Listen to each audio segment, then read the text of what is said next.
கூத்தாடியின் பக்கம் நிக்கிற கூட்டமா, கொள்கை தலைவனின் பக்கம் நிக்கிற கூட்டமா என்று இந்த காலம் பார்க்கப்படுது. ஏங்க 40 கோடி கூட்டுறாங்க மாநாடு நடத்தல. இது ஒரு கண்ணு அது ஒரு கண்ணுலாம் நாங்க சொல்லல.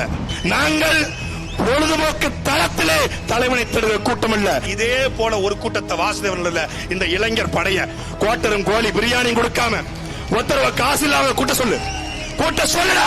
இல்ல நான் தெரியாம தான் கேக்குறேன்.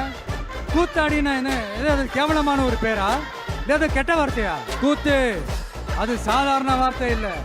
ஏன்னா கூத்து சத்தியத்தை பேசும், சாத்தியத்தை பேசும், கொள்கையை பேசும், கோட்பாட்டை பேசும், கோபத்தை பேசும், சோகத்தை பேசும், அரசியலை பேசும், அறிவியலை பேசும், நல்லதை பேசும், உள்ளதை பேசும், உண்மையை பேசும், உணர்வோட பேசும். இதெல்லாத்தையும் கொஞ்சம் கூட சோர்வில்லாம கொண்டாட்டமா பேசும். ஏங்க 40 கோடி கூட்டுறாங்க மாநாடு நடத்தல. இது ஒரு கண்ணு அது ஒரு கண்ணுலாம் நாங்க சொல்லல. எங்களுக்கு ரெண்டும் ஒரே கண்ணு.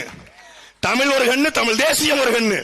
தேசியமும் தெய்வீகம் என்னில கண்கள் என்ற எங்கள் தாத்தங்களிலே தமிழ் தேசியமும் தமிழும் எங்கள் இரு கண்கள் என்று நாங்கள் நிற்கிறோம்.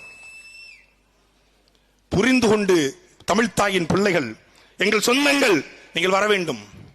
சொல்லுங்க, இந்த ஊர்ல வாசுதேவன்ல ஸ்டாலின் வரட்டும், நாளைக்கே உதயநிதி ஸ்டாலின் வரட்டும், எடப்பாடி பழனிசாமி வரட்டும், யார் யார் தலைவரை எல்லாத்தையும் கூட்டுவாங்க. இதே போல ஒரு கூட்டத்தை வாசுதேவன் இந்த இளைஞர் படைய கோட்டரும் கோழி பிரியாணியும் கொடுக்காம ஒருத்தரவ காசு இல்லாம கூட்ட சொல்லு, கூட்ட சொல்லுடா.